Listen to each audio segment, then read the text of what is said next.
It all began on a quiet afternoon, the kind that feels ordinary but later reveals itself as the start of something far bigger. I just wanted to spend a few hours fishing in the lake right near my home, a peaceful spot where neighbors often gathered to unwind. It seemed harmless enough, just a simple way to relax after a long week. But what happened next was anything but ordinary. When the letter arrived from the HOA, my heart sank. They had fined me for fishing. At first, I thought it must be a mistake. Maybe I'd missed some small rule buried somewhere in the lengthy HOA handbook, the kind of strict, nitpicky regulations these communities are famous for. I flipped through their guidelines, looking for anything about fishing, but found nothing clear enough to explain the fine. I paid it, hoping that it would all blow over. But the feeling didn't leave me, the sinking suspicion that this was more than just a simple rule enforcement. Why me? Why fishing? Over the next few days, I felt eyes watching me, whispers just out of earshot. The neighborhood didn't feel quite so peaceful anymore. Something under the surface was stirring, something they didn't want me to see. I couldn't shake the question. What was really going on behind the polished lawns and quiet streets? That question consumed me, pulling me into a deeper investigation.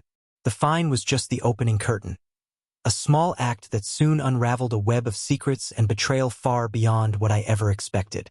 What began as a simple frustration soon turned into a journey that exposed the hidden darkness in this community and changed everything about my life here. Living in a community run by an HOA often looks like the picture of calm and order.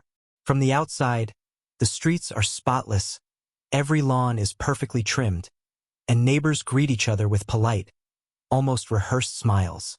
It's the kind of place that promises peace and security, a safe escape from the chaos of the outside world. That's exactly why I chose to move here, hoping for quiet, a sense of belonging, and moments of simple joy like fishing by the lake. But as I settled in, I began to notice things that didn't quite fit the picture. People would avoid my gaze during casual encounters, as if they were protecting secrets. The friendly small talk at community gatherings was often layered with forced smiles and shallow pleasantries. Then there were the HOA meetings, places that should have been open and fair, but instead, they were charged with tension that was hard to ignore. The fine I received for fishing was like a small bomb, but it wasn't random. It was a sign of something deeper simmering beneath the surface. Curiosity pushed me to pay closer attention. I started asking neighbors discreet questions and attending meetings with a sharper eye. What I uncovered was shocking. The HOA wasn't just enforcing rules to maintain peace. It was wielding power, controlling who could speak, who could act, and who would be punished. This neighborhood, run by the HOA, was a battleground disguised as a peaceful haven. I was about to see just how deep this power struggle really went.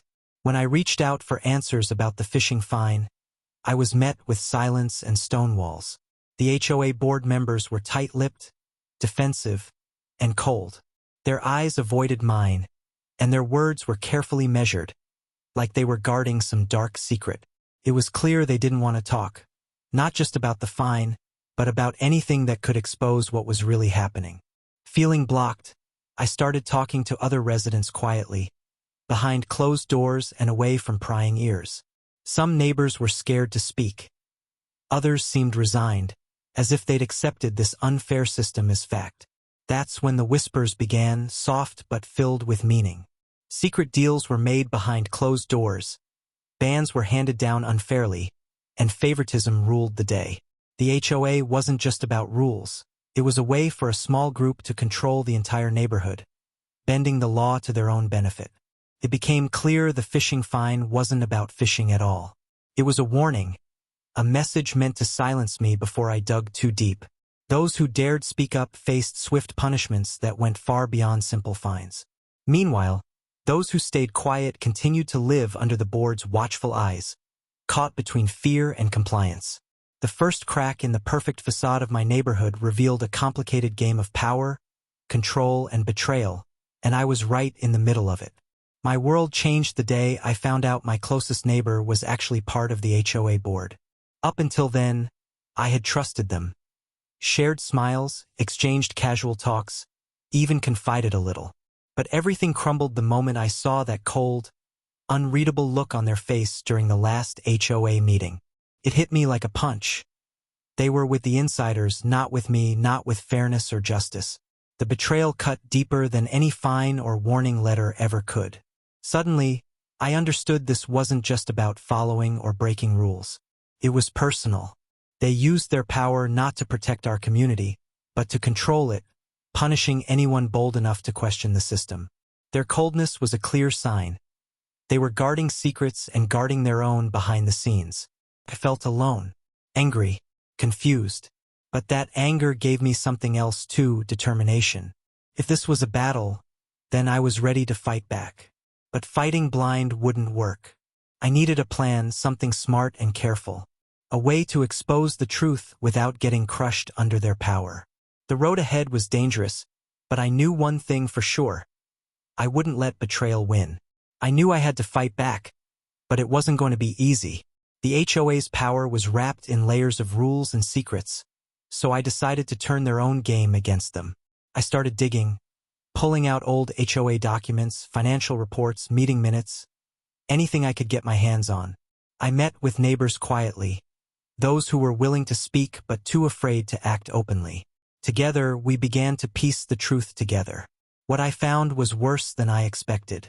The board wasn't just hiding small mistakes, they were hiding financial mismanagement on a big scale. Worse yet, they weaponized the rules, selectively enforcing them to keep people scared and silent. They used fines and bans like weapons, not fairness. Slowly, I built a clear and solid case. Every violation, every inconsistency, every secret deal was written down, documented. The plan was risky. If they caught me, they could turn the whole neighborhood against me or worse. But justice demanded courage, and I was ready to take that risk. I gathered the evidence carefully and found allies. Neighbors tired of living under fear, ready to stand with me. We waited for the right moment, the perfect time to strike. The idea of exposing their lies, lifting the curtain on their corruption. I knew I had to fight back, but it wasn't going to be easy. The HOA's power was wrapped in layers of rules and secrets, so I decided to turn their own game against them. I started digging, pulling out old HOA documents, financial reports, meeting minutes, anything I could get my hands on. I met with neighbors quietly, those who were willing to speak but too afraid to act openly. Together, we began to piece the truth together. What I found was worse than I expected. The board wasn't just hiding small mistakes, they were hiding financial mismanagement on a big scale. Worse yet, they weaponized the rules, selectively enforcing them to keep people scared and silent. They used fines and bans like weapons, not fairness.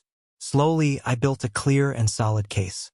Every violation, every inconsistency, every secret deal was written down, documented. The plan was risky. If they caught me, they could turn the whole neighborhood against me or worse. But justice demanded courage, and I was ready to take that risk. I gathered the evidence carefully and found allies. Neighbors tired of living under fear, ready to stand with me. We waited for the right moment, the perfect time to strike. The idea of exposing their lies, lifting the curtain on their corruption, filled me with a mix of fear and fierce hope. This fight wasn't only mine anymore. It was for every single person their system had silenced for far too long. The night of the big HOA meeting felt charged with an almost electric tension that I could cut with a knife. As I stood at the front of the room, clutching the stack of evidence I had collected, my heart was pounding like a drum in my chest. Around me sat neighbors, silent, watching, many of them burdened by their own quiet suffering under the HOA's heavy hand. Their eyes locked onto me, waiting, hoping for someone to finally speak the truth aloud. Taking a deep breath, I began to lay it all out. The hidden fines imposed without cause, the secret deals made behind closed doors, and the misuse of community funds that lined the pockets of those in power. The room grew hotter with each revelation, and the board members' attempts to deny or deflect fell flat against the weight of undeniable proof. A wave of gasps swept through the room as the truth seeped in like light breaking through darkness. Faces I once trusted twisted into expressions of shock, shame, and panic. In that moment, the balance of power shifted quietly, yet irrevocably. It wasn't because I yelled the loudest or attacked the loudest. It was because I shone a light on the shadows where they hid their secrets for so long. The fight for justice didn't end that night. It wasn't swift or clean, but that meeting marked the beginning of the end. The community started to feel hope again, and the walls of silence that had kept so many trapped began to crumble. What I exposed was just the first step toward a fairer, stronger neighborhood, and that was worth every risk I had taken. After the meeting, the fallout was intense but necessary. The HOA board, faced with undeniable evidence and mounting pressure, was forced to step down. For the first time in a long while, the community had a chance to reclaim its voice. New leaders, chosen by the residents themselves, stepped in with promises of transparency, fairness, and respect for everyone's rights. The phishing fine that had started all of this? It was completely erased, along with many other unfair penalties that had been used to intimidate and control. Slowly, peace returned to the neighborhood. Not the quiet, tense kind, but a genuine calm built on honesty and trust. As for me, the journey wasn't just about winning a fight. I found a way to forgive. Not only those who betrayed me, but also the bitterness and pain I had carried through it all. Standing up wasn't about revenge or anger. It was about creating a community where every voice mattered and fairness was the rule, not the exception. The neighborhood had changed, yes, but I had changed even more. This battle taught me the value of truth, the strength and persistence, and the incredible power of standing firm, even when darkness seems to close in around you. It was more than a victory, it was a new beginning for all of us. Sometimes the hardest betrayal comes not from strangers, but from those we trust, neighbors, friends, or the very systems meant to protect us.